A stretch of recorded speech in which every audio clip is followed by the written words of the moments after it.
accuracy, both arguments. Young lady, you haven't got the latest book. Argument. 23rd, 1963, which was not a technician. You got to me on technical. I'm not a technician. I was an idiot. I'm not a technician.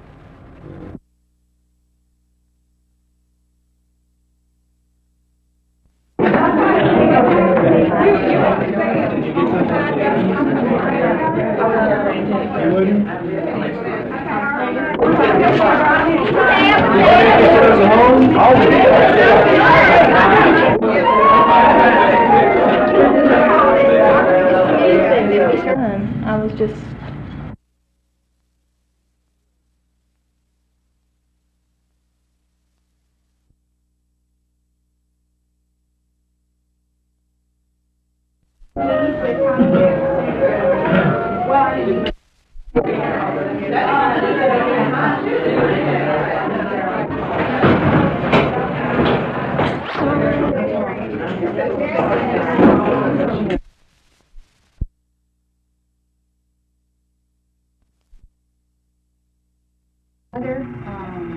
very important contribution was the talk that we had this morning about this conference, which is really great. Technical assistance in writing proposals for us. No, you see, you haven't given it to them. So these two that have been extremely helpful, and I think in their proposal, they were going to serve the Chicano community. Suppose that I write a proposal, and it comes to you. You're going to be able to say or define what.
One deal.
Oh, no, it's a normal, volatile, bear market rally, given some extra buoyance, given a kick in the pants on the upside by the catching of greedy, weak, amateur shorts. Bear market rallies are always volatile. No, and being dragged up by the scruff of its neck by the rumor.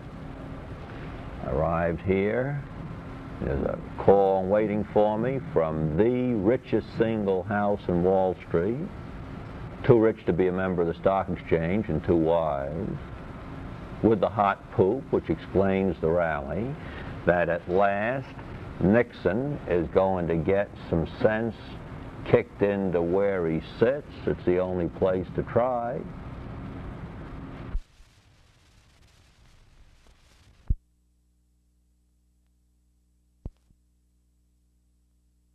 These perfectly attired models, which you see parading behind me, are indeed on a new path to rehabilitation.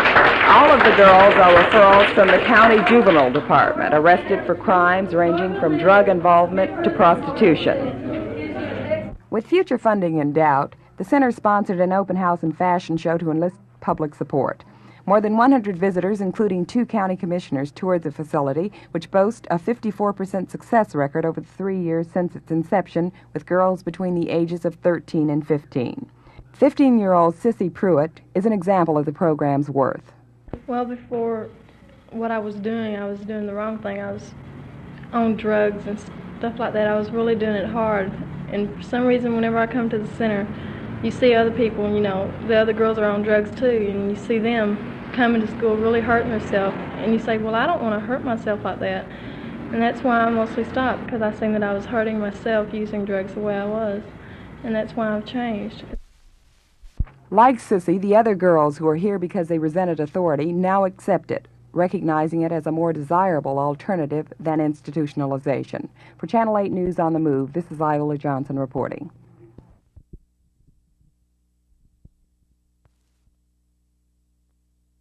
The turnout was admittedly small, but no one was disappointed by the fact. They were here to learn, and most of the active Chicanos in Fort Worth were on hand.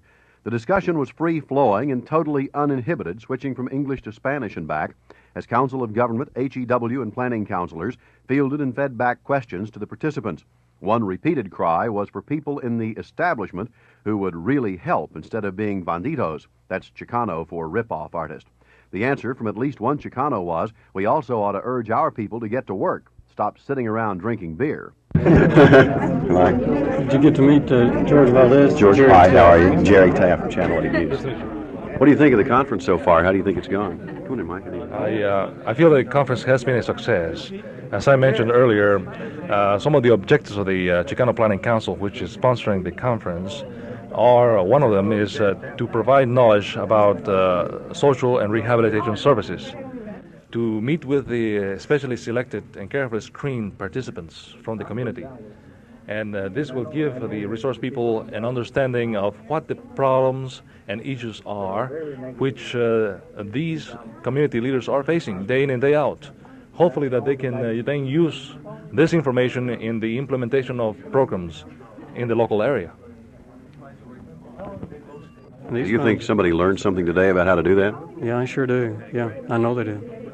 Good. Thank you. Thank you, Judge. Thank you very much. Bring in the resource.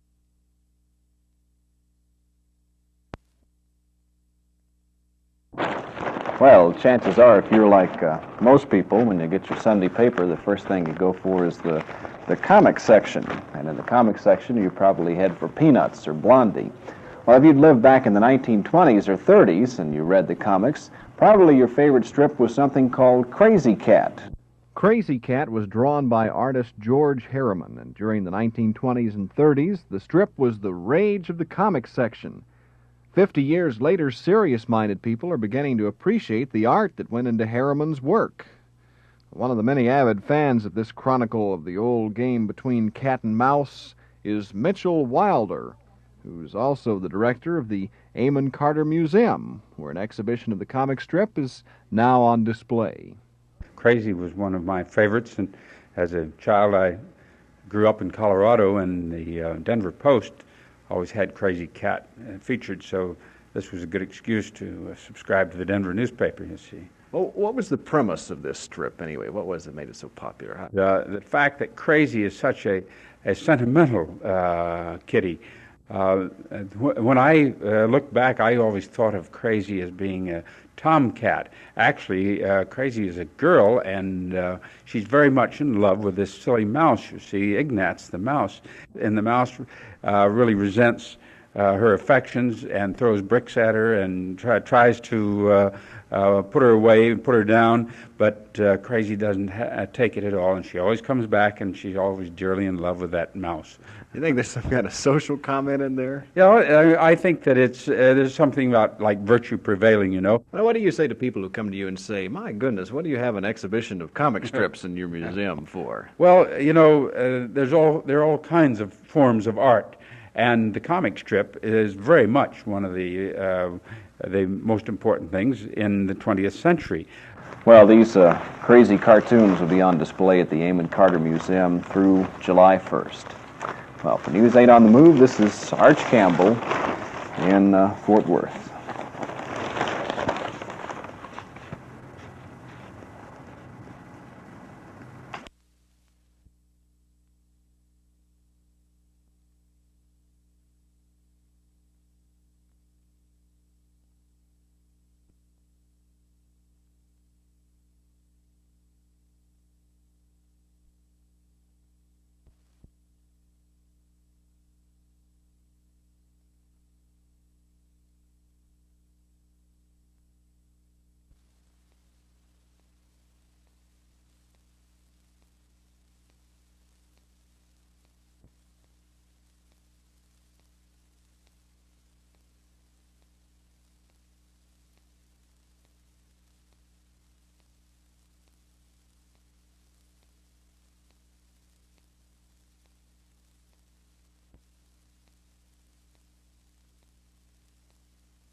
The Texas House today approved a budget of $9.7 billion requiring no new taxes. It awaits the governor's signature. The Senate adopted the House amendments on the penal code, sending it to the governor. It updates thousands of criminal statutes. Other action involves reforms. The Senate, after long and loud debate, approved a bill regulating campaign contributions and requiring reporting of them. The House refused to accept a lobby control bill weakened by Senate amendments. Representative Jim Maddox of Dallas says that the lobbyists are busy in regard to that bill.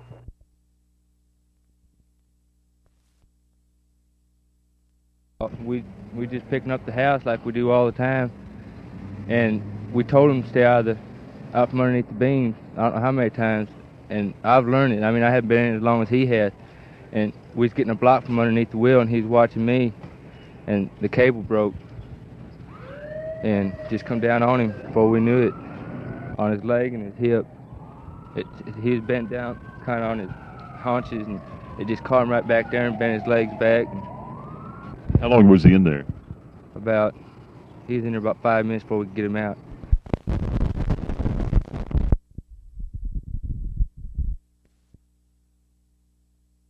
Why not? I mean, women have privileges just like everybody else, and I think it's really a good idea.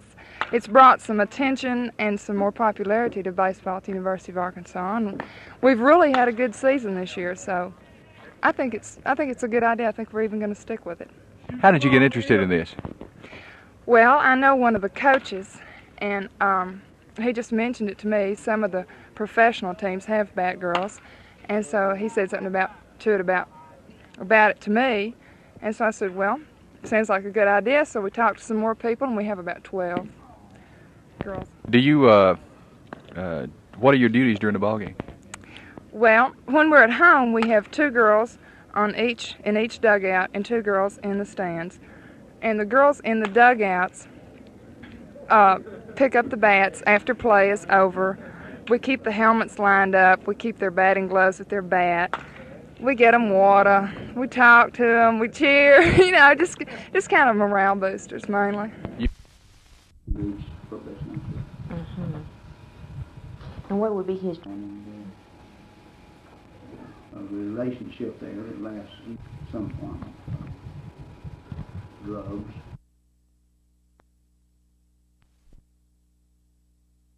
The form and image of the city. What do we want in the way of quality? Looking on that, the facilities on those facilities. Money to anybody. Yep, WFAA. Anybody. This is the same thing.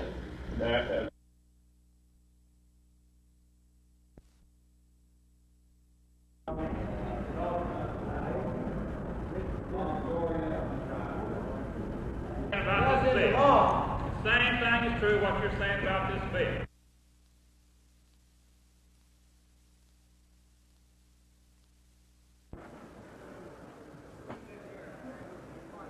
Right, boys, I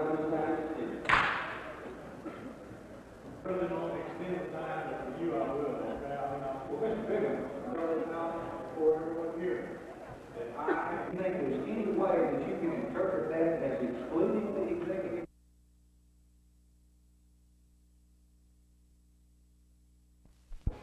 Increased considerably since that time.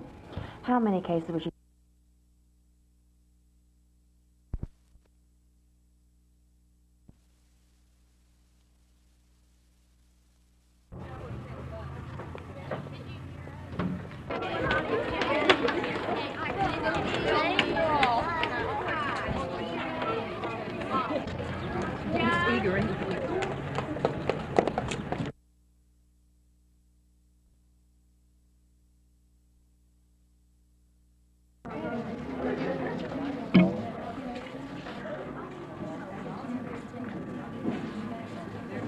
Area are authorized free transportation to college. 4 aides that work with these second grade classes. These 4 aides work with How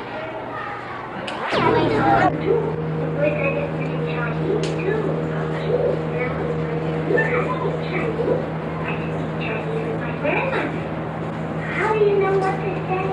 I don't know. I just think I know. I'm very Chinese too. Your name looks just like all the others.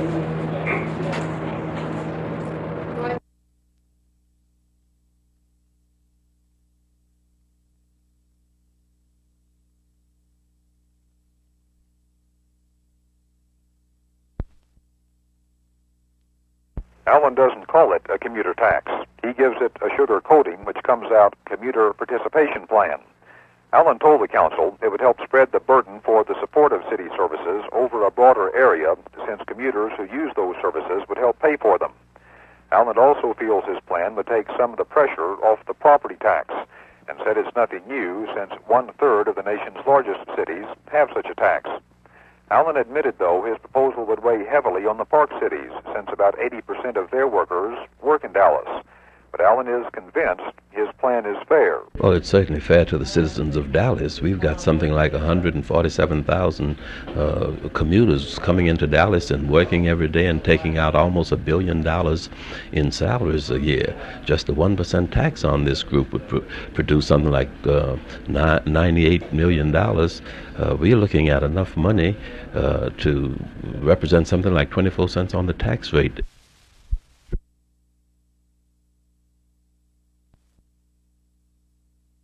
The Senate adopted another of House Speaker Price Daniels' reform bills today after a long, loud debate.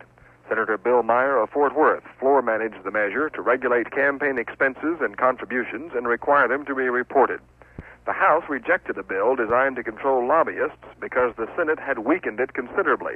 But the House members made it clear they want as strong a lobby control measure as they can get. Jim Maddox of Dallas says lobbyists have worked extra hard against being controlled. You've never seen so many lobbyists in all your life that are down here working, trying to keep from being tightly controlled and regulated. The problem is the House bill was a very tight bill that had a lot of teeth in it. All the teeth had been pulled from the bill, and now we're trying to send it back and tell them that we want to have a tight, strict measure.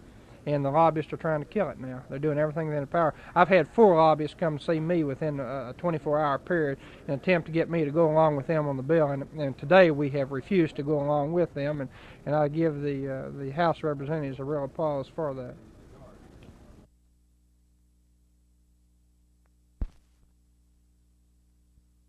The only official action that we have taken this time is that obviously he has been suspended from the job and will not be permitted to work until some clarification of his status.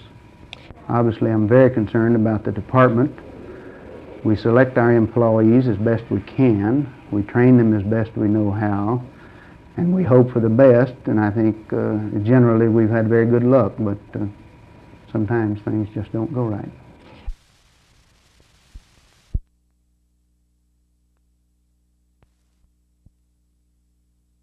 Take Como Elementary on the south side, for example. Today they hosted parents from the Richmond Hills School area. Their kids went to first grade near home last year. They'll be bused to Como for second grade next year. Principal Edwin Powell talked with Steve Pontius about how the meetings work. Well, of course, in preparing for next year, we are trying to make contacts with our schools that will be feeding into us next year. We have 6 schools that feed into Como. We have to contact these parents. We have to contact these children. We have to let the parents know what is happening at Como, how their children will be taken care of, and really just instill confidence. To a big extent, we have to sell our program now, and we can't just depend on people just coming automatically. We go out and make our contacts with the parents. We go out and talk to the children. Then we bring the parents and the children into the school. Seems to work. This pre-busing counseling, parents and children both come away with a better understanding of what's going to happen and how well it's been working in the past.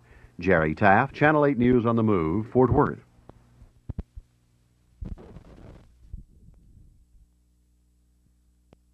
There are only 4 days left after today that this legislature can legally meet. 2 of those are on a weekend, 1 of those is a holiday, but it's already assured that all of those days are going to be long and hard ones here for the Texas legislators. This is Roger McDonald, Channel 8 News on the Move in Austin. It should be pointed out that no final action will be taken on Allen's commuter tax or on anything else at this retreat. That must wait until a formal council session.